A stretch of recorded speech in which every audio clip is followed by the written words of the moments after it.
नमस्कार, capital TV Uttar Pradesh पर 4 का चक्रव्यूह देख रहे हैं आप। मैं हूं राधिका राज। आज हम आपको बताएंगे कौन से वो 4 योद्धा हैं जो चक्रव्यूह में इतनी बुरी तरह फंसे हैं कि उनका निकलना असंभव नजर आ रहा है। आज 4 के चक्रव्यूह में सबसे पहले बात होगी माघ मेला की। यूपी इस वक्त आस्था की डुबकी लगा रहा है। एक तरफ माघ मेला को लेकर सीएम योगी आदित्यनाथ ने अधिकारियों को सख्त निर्देश दिए कि श्रद्धालुओं की सुरक्षा और सुविधा में कोई चूक ना हो, तो वहीं दूसरी तरफ वाराणसी में सबसे बड़े खेल का जिक्र होगा, जहां पीएम मोदी ने उद्घाटन किया है। बताएंगे आपको क्या कुछ चल रहा है यूपी के अंदर। दूसरा योद्धा संभल से जुड़ा है, जहां सरकारी जमीन पर बनी मदीना मस्जिद रातों रात गायब हो गई। ग्रामीणों ने खुद बुलडोजर चलाकर मलबा साफ कर दिया, तो कैसे कट्टरपंथियों की शामत आई है, सब कुछ बताएंगे आपको। तीसरा बड़ा मुद्दा बॉलीवुड सुपरस्टार शाहरुख खान और उनकी केकेआर टीम से जुड़ा है। बांग्लादेशी खिलाड़ी मुस्तफिजुर रहमान की विदाई पर बीजेपी नेता संगीत सोम के बयान से लेकर कथावाचक अनिरुद्धाचार्य का भी बयान सामने आया है, जिसके बाद बीसीसीआई का बड़ा एक्शन भी देखने को मिला। बताएंगे आपको क्या कुछ चल रहा है केकेआर टीम के अंदर। आखिरी चक्रव्यूह वाराणसी में कसा गया, जहां पुलिस ने 1 लाख के इनामी बदमाश को एनकाउंटर में गोली मारकर दबोच लिया। यह एनकाउंटर कॉलोनाइजर की हत्या में फरार था। बताएंगे आपको कैसे वाराणसी के बदमाश के खिलाफ एक्शन हुआ है। तो चलिए शुरू करते हैं 4 का चक्रव्यूह। शुरुआत करते हैं उत्तर प्रदेश की धार्मिक और सांस्कृतिक महत्व की सबसे बड़ी खबर से, जो आस्था, सुरक्षा और प्रशासनिक शक्ति को जोड़ती है। माघ मेला 2026 शुरुआत हो चुकी है, जिसकी तैयारियों को लेकर मुख्यमंत्री योगी आदित्यनाथ ने एक उच्च स्तरीय बैठक की, जहां उन्होंने अधिकारियों को सख्त निर्देश दिए। सीएम योगी ने वीडियो कॉन्फ्रेंसिंग के माध्यम से प्रयागराज, वाराणसी, अयोध्या, चित्रकूट, हापुड़, मथुरा, वृंदावन, फर्रुखाबाद और शाहजहांपुर जैसे जिलों के वरिष्ठ अधिकारियों से बात की। उन्होंने स्पष्ट कहा कि श्रद्धालुओं की सुरक्षा, सुविधाएं और मेला का सुचारू संचालन राज्य सरकार की सर्वोच्च प्राथमिकता है और इसमें किसी भी स्तर पर लापरवाही बर्दाश्त नहीं की जाएगी। सीएम योगी ने अधिकारियों को फील्ड पर उतरने का आदेश दिया, ताकि वो खुद जाकर व्यवस्था का निरीक्षण करें और अधीनस्थों को आवश्यक निर्देश दें। सीएम योगी का रुख बिल्कुल साफ है कि कानून व्यवस्था पर कोई समझौता नहीं होगा और कट्टरपंथी या जिहादी संगठनों पर कड़ी कार्रवाई की जाएगी, जो अराजकता फैलाने या प्रशासन पर दबाव बनाने की कोशिश करेंगे। महिलाओं की सुरक्षा पर विशेष ध्यान देते हुए कहा गया कि किसी भी महिला को असुविधा या भय का सामना नहीं करना पड़े। सीएम योगी ने कहा कि स्वच्छ और स्वस्थ वातावरण हर नागरिक का अधिकार है। तो वहीं दूसरी तरफ वाराणसी में काशी के इतिहास का सबसे बड़ा खेल मेला शुरू हो चुका है। ये पहली बार है जब इतने बड़े स्तर का खेल आयोजन काशी में हो रहा है। प्रतियोगिता में देश के कई राष्ट्रीय और अंतर्राष्ट्रीय खिलाड़ी हिस्सा लेंगे, जिसमें अर्जुन अवार्डी खिलाड़ी भी शामिल होंगे। वॉलीबॉल के नियमों की खासियत है कि अंक तेजी से बनते हैं, जिससे दर्शकों का मनोरंजन बना रहता है।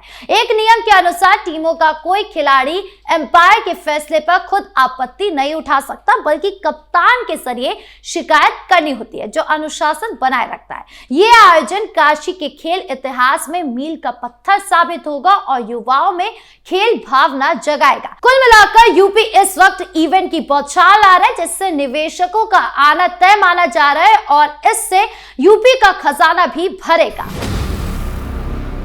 अब बात करते हैं संभल की उस शर्मनाक घटना की, जहां मुसलमानों ने सरकारी जमीन पर अवैध कब्जा करके बनाई गई मदीना मस्जिद को रातों रात गायब कर दिया।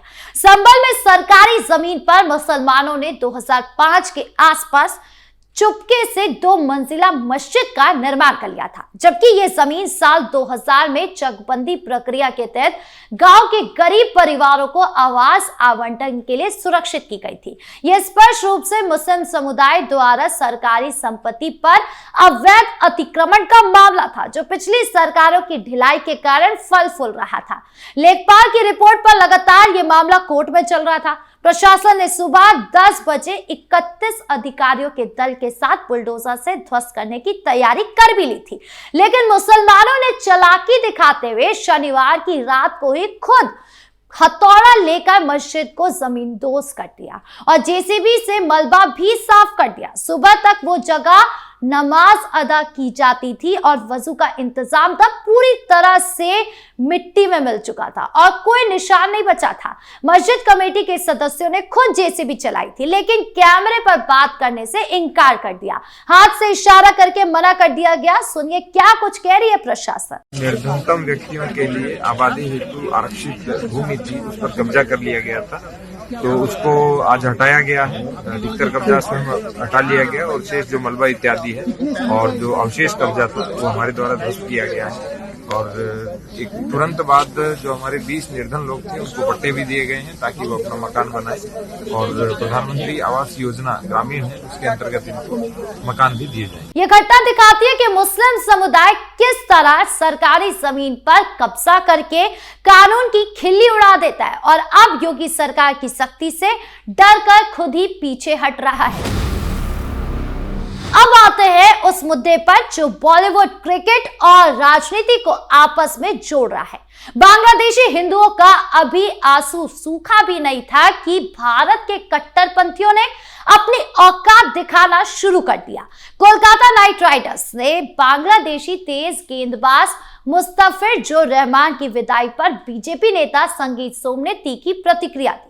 उन्होंने इसे भारत के सभी हिंदुओं और सनातनियों की जीत बताया और बीसीसीआई के फैसले की सराहना की। संगीत सोम ने कहा कि शाहरुख खान को अब समझ आ गया होगा कि भारत में रहकर सनातनियों से पंगा लेना या उनकी विरुद्ध जाना सही नहीं होता। उन्होंने जोर देकर कहा कि देश के करोड़ों सनातनियों ने ही शाहरुख को स्टार बनाया है और देश की भावनाओं के साथ खिलवाड़ करने वाले किसी खिलाड़ी या सोच को भारत में जगह नहीं मिलनी चाहिए। व्यापार और खेल से ऊपर देश की संस्कृति और धर्म है। संगीत सोम ने शाहरुख को गद्दार कहा और बताया कि एक तरफ बांग्लादेश में हिंदुओं की हत्या हो रही है तो वहीं दूसरी तरफ आईपीएल में ऐसे खिलाड़ियों को खरीदा जा रहा है। उन्होंने बांग्लादेशी खिलाड़ियों को बाहर करने की मांग की थी, जिसके बाद शिवसेना और राम भद्राचार्य जैसे लोग भी शामिल हुए थे।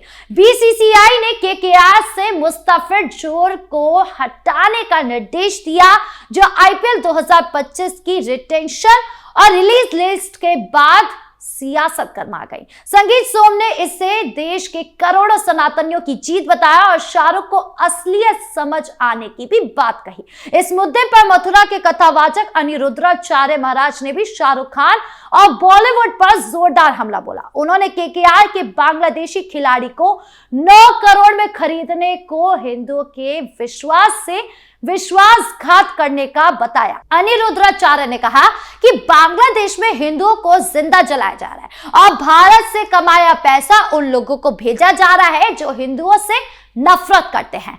भारत के लोगों से फिल्में बेचकर कमाया पैसा करोड़ों में उन पर लौटाया जा रहा है जिनका दिल बांग्लादेशियों के लिए धड़कता है, जो विश्वासघात है। ये चक्रव्यूह शाहरुख और बॉलीवुड के लिए घातक साबित हो सकता है, लेकिन राष्ट्र हित सबसे ऊपर। आखिर में बात करते हैं वाराणसी की उस दिल दहला देने वाली घटना की, जहां पुलिस ने एनकाउंटर में 1 लाख के इनामी बदमाश को गोली मारकर दबोच लिया।